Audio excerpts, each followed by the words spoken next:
অন্তুমিয়া সাহেব আগে ছিল ডিম ব্যবসায়ী, এখন দিন তো দিন প্রমোশন হয়েছে, এখন পোল্ট্রি ফার্মের মুরগির ব্যবসা। এত সুন্দর জলমলে ব্যবসা দিয়েছে আল্লাহ, তুমি ব্যবসারে তুমি খায়ের বরকত দান করিয়া দাও মাবুদ। ডিমের আলি আসিল 40, এখন হইছে 80, ঠিক না বেঠিক? দিন তো দিন কমতাছে না। আমার মুর্শিদের দরবারে জনাব মুহাম্মদ আল্লাহ গো, এই রাসেল সাউন্ড মিডিয়ার মালিক যিনি, উনি তোমার মায়ার বান্দা। আল্লাহর ঘর মসজিদে 2 বস্তা সিমেন্ট দান করছে। সবাই বলো মারহাবা। মাবুদ তার জীবনের গুনাহ আল্লাহ গো, তার জীবনের গুনারে তুমি মাফ করিয়া আলো। ও গো আমার বন্ধুরা রে, 2 বস্তা সিমেন্টের উসিলায় তার জীবনের গুনাহ মাফ হইতেও পারে, ঠিক না বেটি? ও আমার মা বোনেরা গো, মাইকের আওয়াজ যতটুক দূরে যাইতেছে তাড়াতাড়ি হাতিয়া পাঠাও, আখেরি মুনাজাত হয়ে যাবে। তোমাদের মা বাবার জন্য দোয়া হবে, আলে আওলাদের জন্য দোয়া হবে, ঠিক না বেটি? এখনো পর্যন্ত গোমারা একটা মুরগো আসে নাই, 1 কেজি চাউলও আসে নাই, আলু ডাল চাল কিচ্ছু আসে না। গোমারা তাড়াতাড়ি পাঠাইয়া দাও। জনাব মোহাম্মদ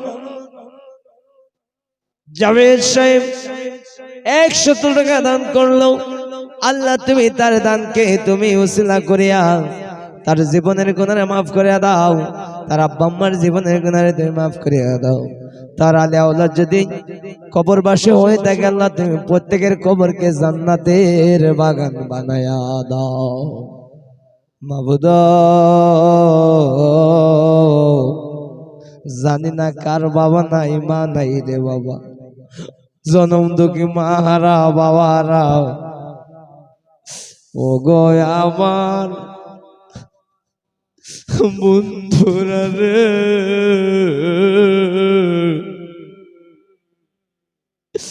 এই জগতে জনম দুঃখী মারা বাবার মতো কবাল দুনিয়াতে কেউ নাই।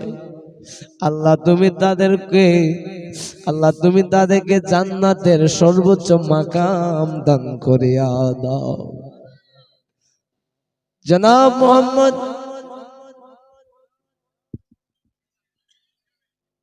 অন্তুমিয়া সাহেব আগে ছিল ডিম ব্যবসায়ী, এখন দিন তো দিন প্রমোশন হয়েছে, এখন পোল্ট্রি ফার্মের মুরগির ব্যবসা।